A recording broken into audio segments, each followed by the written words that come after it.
Hey there, Sharon Horne-Ellstrom here. Kind of want to move this a little tiny bit so we don't have so much light from my back window shining in. Sharon Horne-Ellstrom here, but you can call me Pajama Grandma. Not in my pajamas today. I wanted to hop on and talk just for a couple of minutes about the Women's Summit starting tomorrow with our soft launch, and why a Women's Summit. Why the heck would we want to have, and why would I want to have a Women's Summit? And I want to talk a little bit about how the whole thing came about, because it came about in a really interesting way that I had never anticipated or expected. If you would have asked me a couple months ago, would I be doing a Women's Summit? Would I be interviewing some of the most incredible women on the planet, women business owners? I would say probably not. It wasn't really even in my wheelhouse as far as something that I was planning on doing. It started as a little, I wanted to do something to get engagement on my own personal Facebook group page. I've got a little Facebook group for people, helping them to supersize and grow their business as I've left corporate America. And I actually went into my closet. I'm moving, so I went into my closet and I looked for a suit, because I don't think I've had a suit on in, even for a funeral. I've been wearing dresses to funerals, so it's probably been 14 or 15 years since I actually wore a business suit. Now, that might not be true. I've got a kind of a greenish brown one. I think I've worn to a couple luncheons, but for the most part, it's a pantsuit, which never would have been able to get away with a pantsuit in corporate America. I spent 25 years working for some of the biggest corporations on the planet, and it was, I mean, blue suit. I don't even think I probably could have worn this shirt. It would have been a white shirt, back, that's how old I am, white shirt, red tie, maybe if I had a tie or a scarf. My hair would have been up for sure. And actually, even after I left corporate America, my hair was up in a hairnet for the last 15 years. And prior to that, it was a hairnet and a helmet for about a decade and a half, and on and off for another part of a decade, because that was the culture. That's what was expected. And you followed the guidelines and the rules of someone else's business. And that's the way the world works. If you work for someone else, you follow their rules and their guidelines. If you live in your parents' house, you follow their rules and guidelines, right? For the most part. Same with corporate America. If you're working for another organization or for a company, it doesn't even have to be corporate America. It could be mom and pop shop down the street. You might work for them. They still have their own way of doing things. They set things up and they have their own rules and practices and processes and procedures, even if they're not documented and written down, which is totally my thing. You still know and learn by maybe making mistakes what is and isn't expected of you. And I spent the better part of my career working in male-dominated industries. Now, you might say, well, most industries are male dominated, and that is absolutely true. And I spent pretty much from high school on in those type of arenas and industries. I was in journalism, which was very male dominated. I was in, and probably the least of all the industries I've been in, I was in an engineering school. So I went to engineering college to get an engineering degree. And I think there were 4 of us in most of my classes. One class I was the only woman, or the only girl, if I was a girl back then. And most of my classes were like, there were like maybe 2 of us, and everybody else was just guys. So 200 guys, 2 women. The odds were really good, right? Interesting. But so that wasn't much of a jump to go to corporate America and work in engineering and work for big corporations that were, of course, almost all men.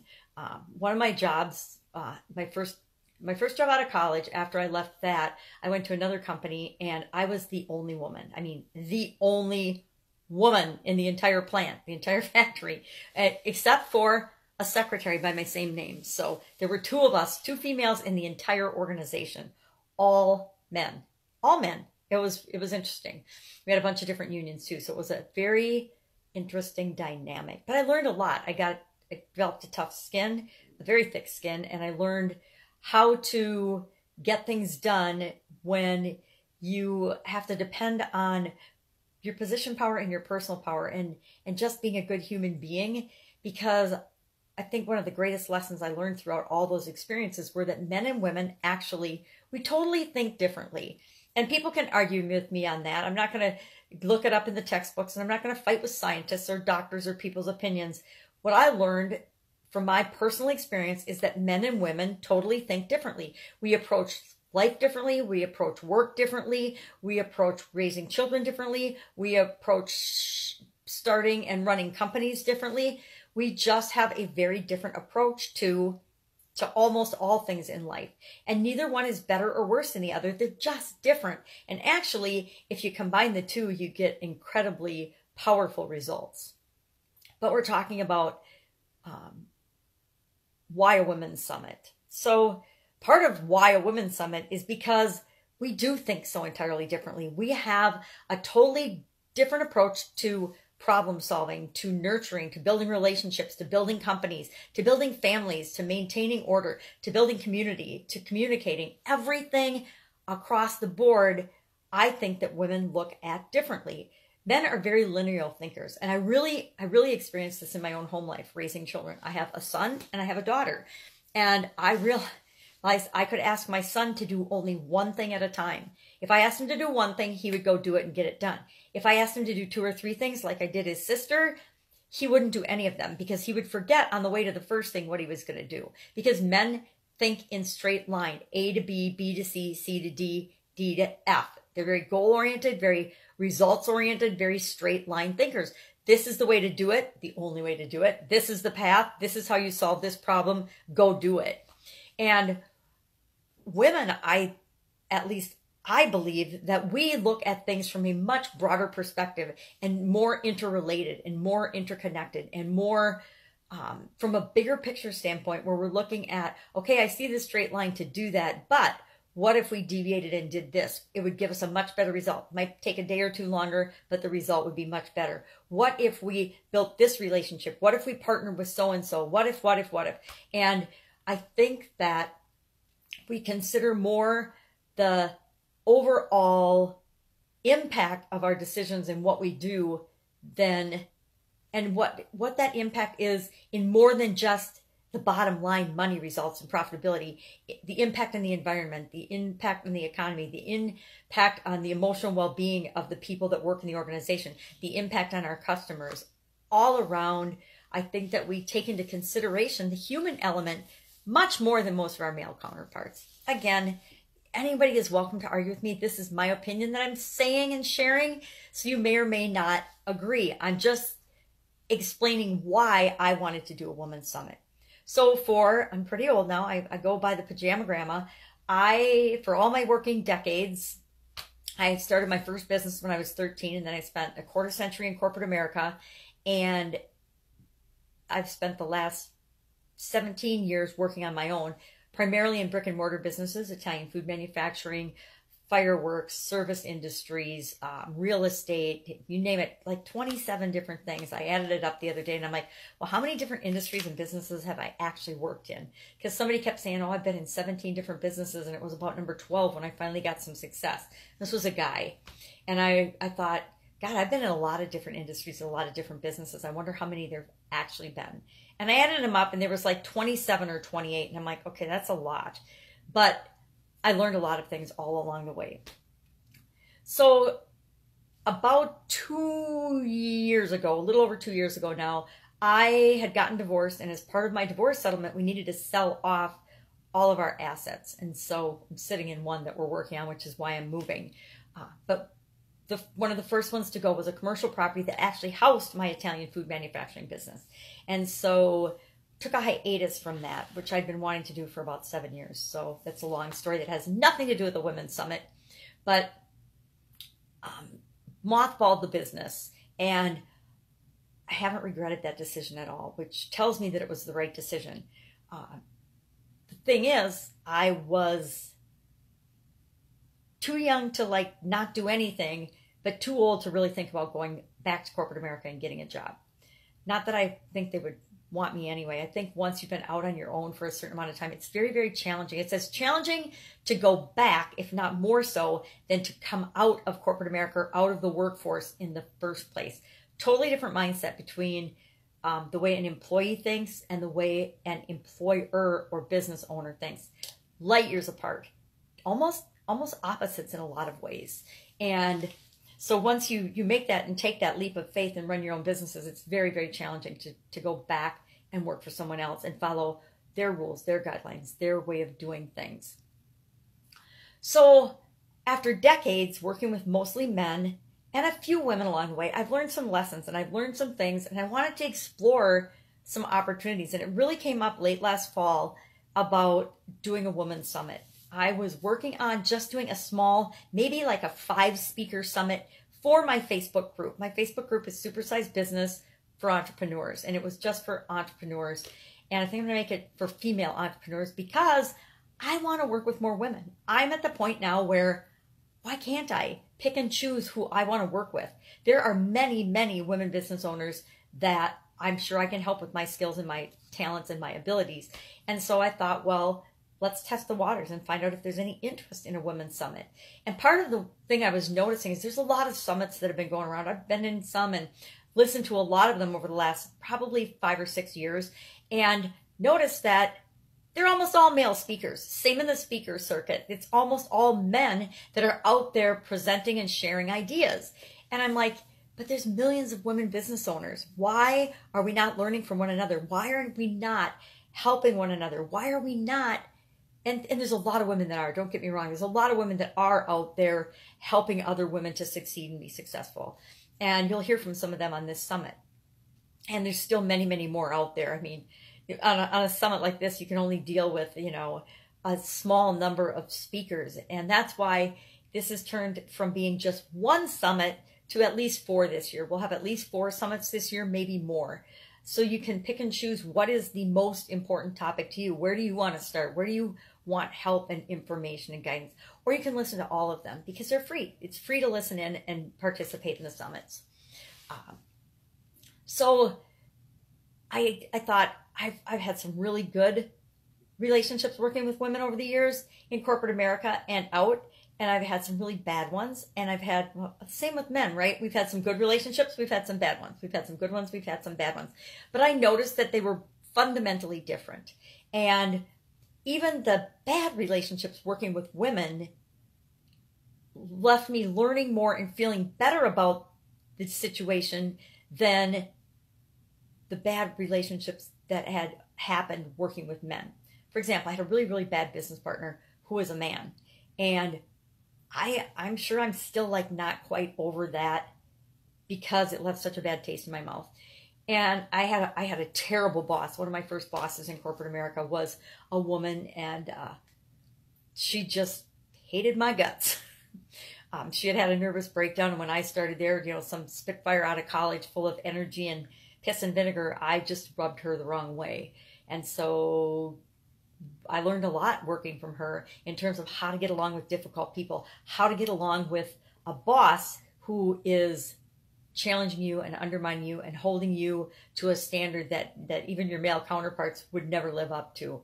But I met her years later as I was in a different organization, and she was in the same organization but in a different role. And it was really fun to meet her again and see how she had changed and was different, and how I had changed and grown in my career, because she hadn't grown a lot in her career.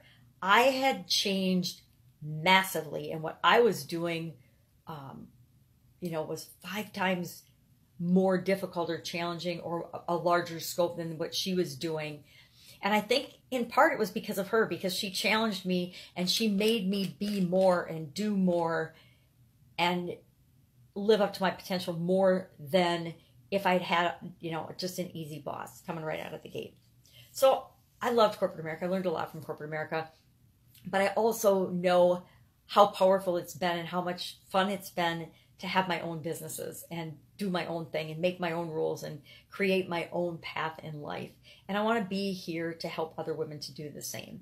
So I asked in several places about an idea of a women's summit, and the response was overwhelmingly positive. Everybody's like, yeah, do a women's summit, and you can't just do it for existing business owners. You have to do it for startups as well. So wherever you happen to be in your journey of business ownership, whether you haven't made that leap of faith yet and you haven't started out even part-time on the side, or whether you have and you're just starting out and you're new, we've got some speakers that have only been in business about 6 months.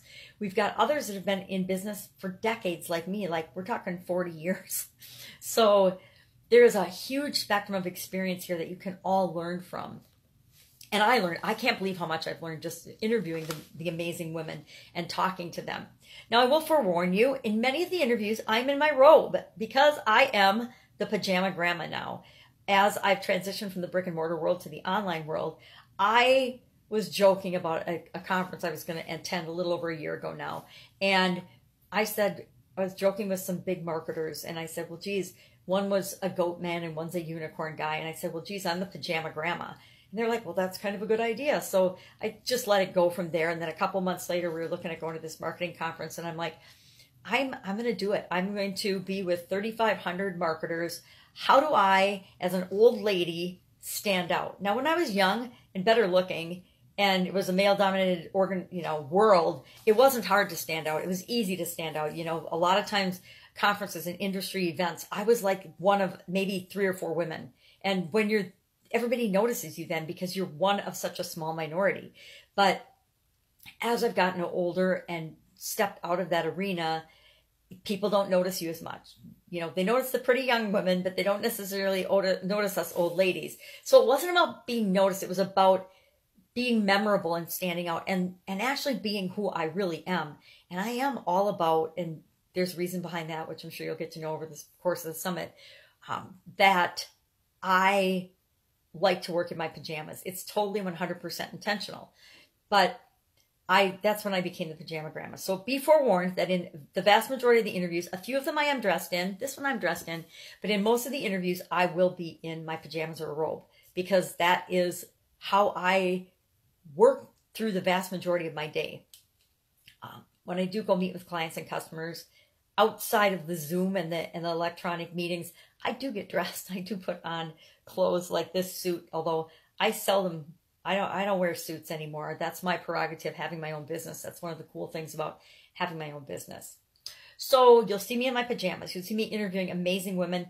You won't see me talking very much, because mostly I'm asking questions and I'm just letting them share their wisdom and their advice. And it is vast. I want to summarize, and I think I'm going to summarize each of these speakers on some kind of a format that I will share with everybody that participates in the summit, because I think it's so powerful, that the key things. And I tried to call them out when they said something amazing, but I didn't get all of it. I guarantee I missed a lot of it, but every once in a while they would say something so profound. I'm like, did you guys get that? Did you get that? That is so powerful. So look for those things throughout the summit.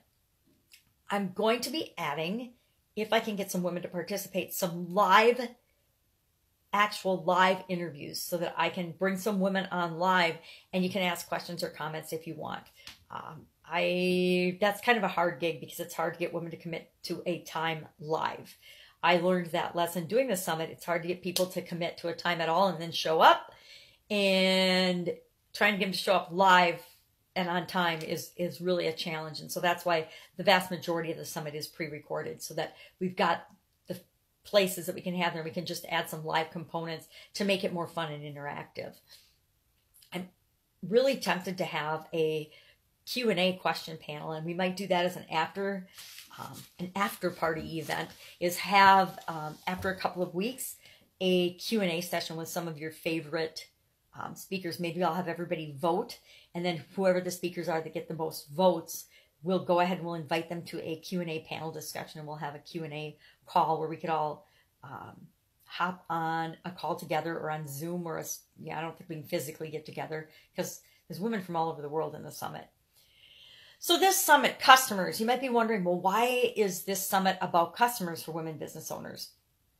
And it's because I asked the question, and I asked a lot of women business owners, I mean thousands, what is your biggest challenge? What is your biggest concern? What gives you the most headaches? What are you worried about the most? What is your biggest problem? And it came back 60% of the responses had something to do with customers and customer handling. Now, that's not unique to women business owners, by the way. I was hoping that wasn't the number one thing, but when it came back as that needed to be the topic of the first summit, because customers are not my thing. They're not my area of expertise. And remember, I wanted to start this and do this for my page and for my business. And mine's called Supersize Your Business. So it's about helping people grow and put in processes and systems that make their life easier. So this is not, but that's why I've learned so much from it, because it isn't my personal area of expertise. So it made it fun to ask questions of the people that it is their area of expertise. And customers, again, the number one category of questions that came up had to do with customers. How do I get new customers? How do I find customers? How do I even find people that might be interested in my thing, my coaching program, my diet product, my crypto, whatever, my whatever product or service you might be providing for people? How do you find people that would be interested in that? Because it's a lot easier to offer your product or service to someone that's already interested and predisposed than it is to cold call or beg people to do business with you.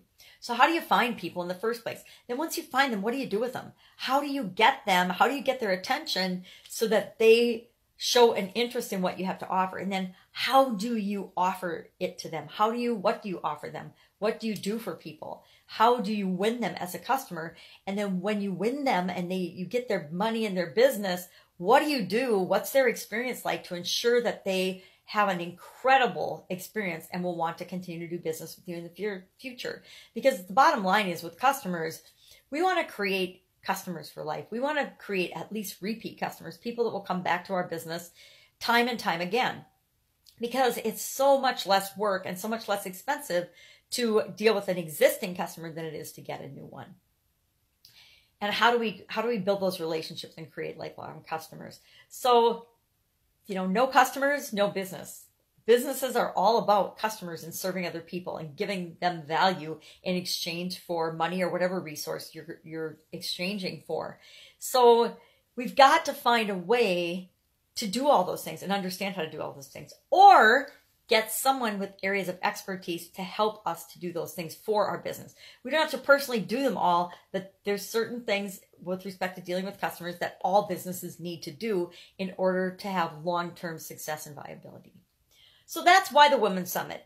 Why? Because I wanted to work with more women, and I wanted to actually help other women to work with more women, because it makes my heart happy to see other women succeeding and getting what they want and creating the life they want.